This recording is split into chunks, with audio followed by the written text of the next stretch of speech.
Hello everyone, all you are watching my channel FO Dilemma. So guys आज की ये video होने वाली है about the attorney General of India, जिसे हम हिंदी में कहते हैं महान्यायवादी, भारत का महान्यायवादी।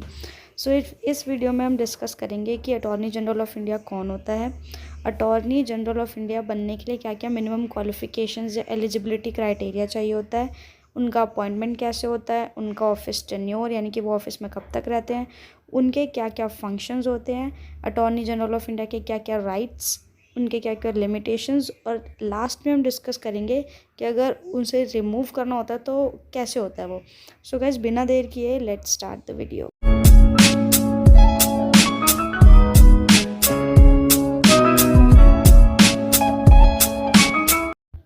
सबसे पहले हम बात कर लेते हैं कि अटॉर्नी जनरल ऑफ इंडिया होता कौन है। AG is the highest law officer in India. अब आप इस चीज़ को ऐसे समझ लो कि हमारे इंडिया में जो कानून की जानकारी रखने वाला कोई ऑफिसर अगर है तो वो एजी यानी कि अटॉर्नी जनरल ऑफ इंडिया से बड़ा कोई भी ऑफिसर इंडिया में नहीं है। ठीक है, यहाँ पर मैं ही या शी ना यूज़ करके अटॉर्नी जनरल ऑफ इंडिया का एब्रीवेशन यूज़ कर रही हूँ, एजी। ठीक है, the article 76 of part 5 of the Indian constitution tells us about the AG. अब अटॉर्नी जनरल ऑफ इंडिया के बारे में हमारे इंडियन कॉन्स्टिट्यूशन के पार्ट 5 के आर्टिकल 76 में बताया गया है। AG is the chief legal adviser to the government of India and the union government. जो एजी होता है वो जितने भी कानून से जुड़े मामले होते हैं उनमें गवर्नमेंट ऑफ इंडिया को और यूनियन गवर्नमेंट को एडवाइस करता है, इनकी एज अ एडवाइज़र काम करता है, chief adviser. AG acts as primary lawyer of union government in the supreme court. अब जैसे हम नॉर्मल लोगों के केसेस होते हैं कोर्ट में अगर, तो हमारा एक लॉयर होता है, उसी तरीके से अगर किसी ने गवर्नमेंट ऑफ इंडिया या यूनियन गवर्नमेंट के अगेंस्ट केस किया है तो सुप्रीम कोर्ट में यूनियन गवर्नमेंट का जो लॉयर होता है वो एजी होता है। अब बात कर लेते हैं कि एजी बनने के लिए मिनिमम क्वालिफ़िकेशन या फिर एलिजिबिलिटी क्राइटेरिया क्या होता है। ही और she must be a citizen of India. तो पहला और फॉरमोस्ट पॉइंट तो यही है कि जो भी एजी बने उसका पहला एलिजिबिलिटी जो होनी चाहिए वो होना चाहिए कि वो एक सिटीज़न होना चाहिए इंडिया का। ही और she must have worked for 10 years as lawyer और 5 years एज जज इन द हाई कोर्ट। और सेकंड क्राइटेरिया होता है कि किसी भी हाई कोर्ट में उस पर्सन ने या तो 10 साल तक एज अ लॉयर काम किया हो या फिर 5 साल तक एज अ जज काम किया हो, तो वो एलिजिबल है एजी बनने के लिए। और ही और she is an eminent jurist in the opinion of the president. और अगर प्रेसिडेंट की नज़र में वो पर्सन बहुत ही अच्छा ज्यूरिस्ट है, ज्यूरिस्ट यानी वो पर्सन जिसको लॉ की बहुत अच्छी नॉलेज हो, अगर ऐसा है तो फिर वो भी जो है एलिजिबल है एजी बनने के लिए। Now the third thing is the appointment, कि एजी को अपॉइंट कौन करता है। The AG is appointed by the president of India on the advice of the government. तो जो प्रेसिडेंट होते हैं इंडिया के वो एजी को अपॉइंट करते हैं, वो भी गवर्नमेंट की एडवाइस के बाद। नाउ लेट्स टॉक अबाउट कि एजी का ऑफिस टेन्योर कितना होता है। There is no fix tenure mention for the AG in the Indian constitution. Indian constitution में एजी का कोई भी फिक्स टेन्योर नहीं है, वो जब चाहे जितने मर्जी चाहे टाइम तक रह सकता है। लेकिन इसकी एक कंडीशन है, एजी जो है वो ऑफिस में सिर्फ तभी तक रह सकता है जब तक प्रेसिडेंट चाहे, और प्रेसिडेंट का जब मन करे वो उसे रिमूव कर सकता है उस पोजीशन से। तो अब बात कर लेते हैं कि अटॉर्नी जनरल ऑफ इंडिया के फंक्शंस क्या होते हैं, यानी कि उसके काम क्या क्या होते हैं। सो पहला फंक्शन है to give advice to the government of India upon legal matters. अगर लॉ से रिलेटेड कोई भी मैटर हो तो उसमें गवर्नमेंट ऑफ इंडिया को एडवाइस देने का काम जो होता है वो एजी का होता है। AG has to appear in the supreme court और any high court on the behalf of government of India in which the GOI is concern.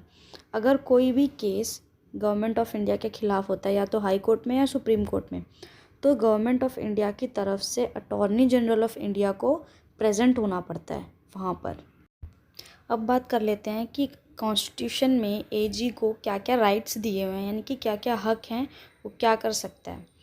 So the first point is AG has the right to take proceedings in the session of both the houses of the parliament and even in the joint sittings of the parliament। जो parliament की दोनों houses की जो sessions होते हैं monsoon session या फिर आप कह लो समर सेशन जो भी है, उसमें अगर एजी चाहे तो पार्टिसिपेट कर सकता है, स्पीक कर सकता है, मतलब बोल सकता है अगर वो कुछ कहना चाहे तो। और अगर कोई जॉइंट सिटिंग भी बैठती है तो वहाँ पर भी एजी को ये राइट है, अगर वो कुछ बोलना चाहे तो वो बोल सकता है। AG also can be a part of any committee of the parliament. और दूसरी चीज़ क्या है कि अगर अटॉर्नी जनरल ऑफ इंडिया चाहे तो पार्लियामेंट की किसी भी कमेटी का वो पार्ट बन सकता है और वहाँ पे अपना पॉइंट रख सकता है। AG also enjoys privileges and immunities just like other members of the parliament। जैसे दूसरे मेंबर्स होते हैं पार्लियामेंट के, लोकसभा के या राज्यसभा के, जैसी फैसिलिटीज़ उनको मिलती हैं बिल्कुल उसी तरीके की प्रिविलेजेस जो हैं वो एजी को भी मिलती हैं। AG has the right of audience in all courts in the territory of India. अब एजी जो है उसके पास ये राइट होता है कि इंडिया में जितने भी कोर्ट्स हैं, चाहे वो हाई कोर्ट्स हों, चाहे डिस्ट्रिक्ट लेवल कोर्ट्स हों या सुप्रीम कोर्ट हो, तो उस जितने भी कोर्ट्स हैं इंडिया में, उन कोर्ट्स में अपने क्लाइंट की तरफ से लड़ने का जो पूरा हक है वो किसी भी कोर्ट में एजी को दिया गया है। अब एजी के ड्यूटीज़ और फंक्शंस और उसके राइट्स को हमने समझ लिया। अब हम पढ़ते हैं कि अगर एजी के पास कुछ राइट्स हैं तो ऐसी क्या क्या चीज़ें हैं या ऐसे क्या क्या काम हैं जो वो नहीं कर सकता, यानी कि उसकी पावर पे क्या क्या लिमिटेशंस हैं। AG does not has a right to vote in the sessions of the both the houses of the parliament। अब मैंने आपको बताया था कि राइट्स में, यानी कि एजी के जो राइट्स होते हैं उसमें मैंने बताया था कि वो लोकसभा या राज्यसभा या उनकी जॉइंट सिटिंग में उसको कुछ भी अगर बोलना हो एजी को तो वो बोल सकता है, यानी कि उनकी प्रोसीडिंग्स में पार्ट ले सकता है, लेकिन उसको वोटिंग का राइट नहीं होता वहाँ पर। यानी कि वहाँ पर जब वोटिंग होती है पार्लियामेंट में तो उस वोटिंग में जो होता है एजी का कोई राइट नहीं होता, वो वोट नहीं कर सकता। AG should not advise or hold a brief against the government of India. अब AG क्योंकि गवर्नमेंट ऑफ इंडिया के द्वारा अपॉइंटेड होता है और उसे गवर्नमेंट ऑफ इंडिया को सलाह देनी होती है, तो वो ऐसी कोई भी सलाह नहीं दे सकता जो गवर्नमेंट ऑफ इंडिया के बेनिफिट्स के खिलाफ हो। AG should not defend accused persons in criminal prosecutions without the permission of the government of India। मतलब कि अगर किसी पर्सन पे कोई क्रिमिनल केस लगा है और AG उसकी तरफ से लड़ रहा है, तो वो गवर्नमेंट ऑफ इंडिया की परमिशन के बिना उसको डिफेंड नहीं कर सकता। And the last point, AG should not accept appointment as director in any company और corporation without the permission of the government of India. Government of India की permission के बिना जो एजी है वो किसी भी कंपनी या कॉरपोरेशन में डायरेक्टर की पोस्ट को एक्सेप्ट नहीं कर सकता जब तक उसको गवर्नमेंट ऑफ इंडिया की परमिशन ना मिले। लेकिन यहाँ पे बहुत इंटरेस्टिंग बात ये है कि एजी को गवर्नमेंट का सर्वेंट नहीं माना जाता, इसीलिए अगर वो उस पोस्ट के अलावा कोई भी गवर्नमेंट सर्विस में प्रेफर करे और उसमें इंक्लूड होना चाहे तो वो हो सकता है।